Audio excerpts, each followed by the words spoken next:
Assalamualaikum warahmatullahi wabarakatuh. Saya Mia Francisca dari Fakultas Ekonomi dan Bisnis Universitas Muhammadiyah Tangerang. Saya dari kelas UX Malam di semester 3. Kali ini saya akan menjelaskan materi tentang manajemen SDM. Nah, sebelum masuk lebih dalam, saya bahas dulu tentang SDM dan manajemennya itu sendiri. Nah, SDM ini adalah merupakan unsur terpenting dalam seluruh proses administrasi dan manajemen, terlepas dalam organisasi apa atau proses apa yang sedang berlangsung. SDM ini merupakan aset terpenting karena SDM adalah peran yang menjalankan dan mengembangkan suatu organisasi. Lalu manajemen adalah proses koordinasi upaya kelompok terhadap tujuan suatu tujuan kelompok.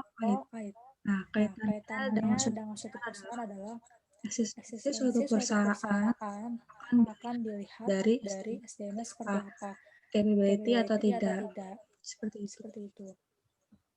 Nah, lalu apa itu MSDM? MSDM adalah proses mendaya gunakan manusia sebagai tenaga kerja secara manusiawi agar potensi fisik dan psikis yang dimilikinya dapat berfungsi dengan maksimal bagi tujuan pencapaian tujuan organisasi. Jadi tenaga kerja yang di suatu perusahaan ini potensinya itu harus dikembangkan oleh para manajemen supaya potensinya itu terus terupdate dan lebih baik lagi. Nah, ini ada unsur-unsur pada MSDM, ada perencanaan SDM, rekrutmen, pelatihan dan pengembangan, penilaian kinerja, kualitas, kompensasi, dan reward, lalu ada ketiga. Nah, yang pertama kita masuk ke perencanaan SDM. Dalam perencanaan SDM ini, planning yang dibuat itu harus baik dan matang. Bagaimana kita menentukan apa saja yang kita butuhkan pada seseorang sumber daya manusia. Jadi, kaitannya dengan perencanaan SDM ini kan rekrutmen ya. Sebelum kita mengadakan rekrutmen ini, kita harus menentukan dulu kualifikasi apa yang kita butuhkan pada sumber daya manusia ini. Nah, dapat kita simpulkan bahwa perencanaan SDM adalah proses sistematis untuk mencocokkan pasokan tenaga kerja internal dan eksternal dengan lowongan jabatan yang diperlukan organisasi sepanjang periode tertentu. Nah, rekrutmen ini ada dua, eksternal dan internal.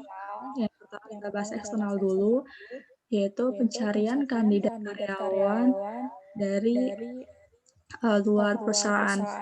Biasanya ini perusahaan ini memasang iklan lowongan pekerjaan pada tempat-tempat tertentu atau memasang pada website. Dengan metode eksternal ini, jangkauan karyawan yang akan didapat ini akan lebih luas. Karena rekrutmen eksternal ini kan akan mendatangkan orang-orang dengan kelompok usia dan latar belakang pendidikan yang berbeda. Nah, rekrutmen eksternal ini memiliki kelemahan dari sisi biayanya yang lebih mahal dan waktu yang relatif lebih lama. Lalu ada rekrutmen internal. Nah, rekrutmen internal ini bisa kita artikan mencari kandidat untuk posisi jabatan dari dalam perusahaan. Jadi itu misalnya suatu departemen, posisi administrasinya tuh kosong. Lalu kepala departemennya itu, DP-nya membuka lowongan untuk posisi admin tersebut. Jadi kita mencari karyawan atau kandidat di perusahaan itu sendiri. Nah, keuntungan metode internal ini adalah sisi biayanya itu jelas lebih rendah, lalu prosesnya akan lebih cepat, dan proses orientasi itu lebih singkat. Karena kandidat ini langsung diterjunkan ke posisi yang kosong itu, jadi langsung dilatih. Tetapi metode internal ini memiliki kelemahan, karena perusahaan akan membatasi pemikiran dari kandidat dari luar, lalu menghambat usaha untuk meningkatkan ketenaga tenaga kerjaan yang dari luar, lalu memperkecil kelompok pelamar yang potensial di luar sana. Nah, selanjutnya setelah rekrutmen, lalu sumber daya manusia telah didapat, nah, SDM ini harus ada pelatihan dan pengembangan. Nah, contoh untuk pelatihan dan pengembangan ini adalah training dan karakter building. Karyawan di training untuk menambahkan skill sesuai bidangnya, serta menambah wawasan lain di luar bidang yang ditekuni. Jadi, karyawan ini di training secara periodik supaya skill mereka itu bertambah. Misalnya, operator itu di training untuk mengoperasikan mesin A. Lalu kedua, dia di training untuk mengoperasikan mesin B. Jadi itu skill dari karyawan ini terus terupdate tiap bulannya. Jadi tidak stuck di posisi yang ditekuni saja. Lalu ada pengembangan. Pengembangan ini salah satunya adalah karakter building. Jadi kalau karakter building itu proses metode pengembangan karakter karyawan. Sehingga perusahaan ini bisa mengetahui karakter karyawan itu seperti apa. Dalam karakter building ini akan melatih rasa kepemimpinan, rasa loyalitas, serta rasa tanggung jawab terhadap pekerjaan yang emban.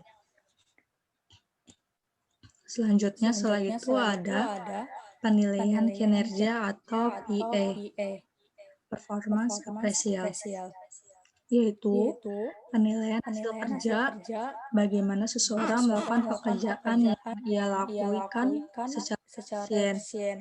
Sistem manajemen kinerja adalah proses formal yang terukur untuk mengevaluasi dan mempengaruhi sikap, perilaku, dan hasil kerja karyawan terkait dengan jabatan yang mereka tekuni.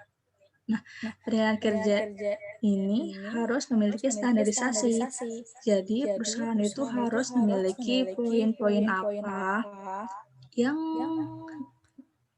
dibutuhkan untuk penilaian para pekerjaannya.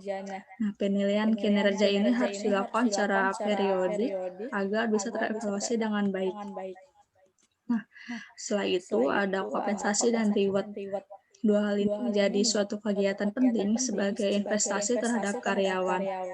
Karena karyawan yang memang berprestasi ini dan sudah berkontribusi dengan baik dengan perusahaan, itu harus dijaga dan dipertahankan. Dengan salah satunya pemberian kompensasi dan reward. Hal ini akan memacu semangat dan motivasi para karyawan. Jenis-jenis kompensasi ini ada dua, langsung dan tidak langsung. Kalau langsung itu contohnya adalah salary dan insentif, sedangkan yang tidak langsung adalah promosi jabatan. Sedangkan sistemnya ada dua, berdasarkan produksi. Jadi karyawan itu yang menghasilkan output sekian tonase itu akan mendapatkan sekian kompensasi. Lalu misalnya karyawan yang mendapatkan tonase yang lebih besar, otomatis kompensasinya itu akan lebih besar. Lalu ada berdasarkan waktu atau masa kerja, di mana perusahaan akan memberikan kompensasi pada karyawan dengan masa kerja waktu tertentu. Misalnya, masa kerja karyawan dengan 5 tahun, itu akan mendapatkan emas contohnya. Atau masa kerja 10 tahun, itu akan mendapatkan jam branded. Lalu masa kerja yang 25 tahun, jelas mungkin nanti akan lebih tinggi lagi kompensasinya. Seperti itu.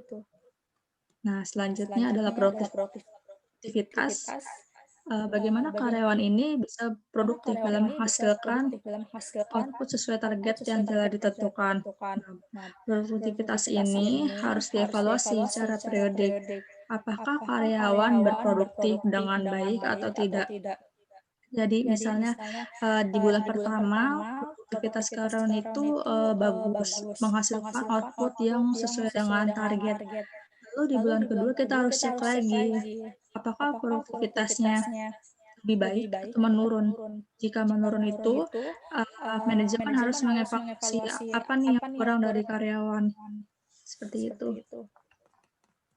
Nah, selanjutnya inilah yang penting menjadi prioritas perusahaan, yaitu adalah K3, keselamatan kesehatan kerja. Aspek ini menjadi prioritas utama perusahaan terhadap karyawan, di mana karyawan yang sudah menjadi bagian dari perusahaan harus dipastikan kesehatannya dengan medical check-up secara periodik. Sehingga jika ada karyawan dengan penyakit tertentu dan penanganan tertentu, ini perusahaan bisa menanganinya. Karyawan yang sehat secara fisik dan psikisnya akan mempengaruhi hasil produktivitasnya. Lalu bagaimana perusahaan melaksanakan preventif kesehatan bagi karyawan ini juga perlu diperhatikan dan diatur. Misalnya dengan mengadakan jadwal senam sehat ringan di sela-sela pekerjaan. Jadi perusahaan juga harus menjamin atas jaminan kesehatan karyawan ini dilakukan sesuai dengan prosedur. Lalu ada keselamatan, ini juga menjadi salah satu prioritas penting bagi perusahaan terhadap karyawan, di mana perusahaan harus memastikan area kerja karyawan ini aman dari kecelakaan kerja.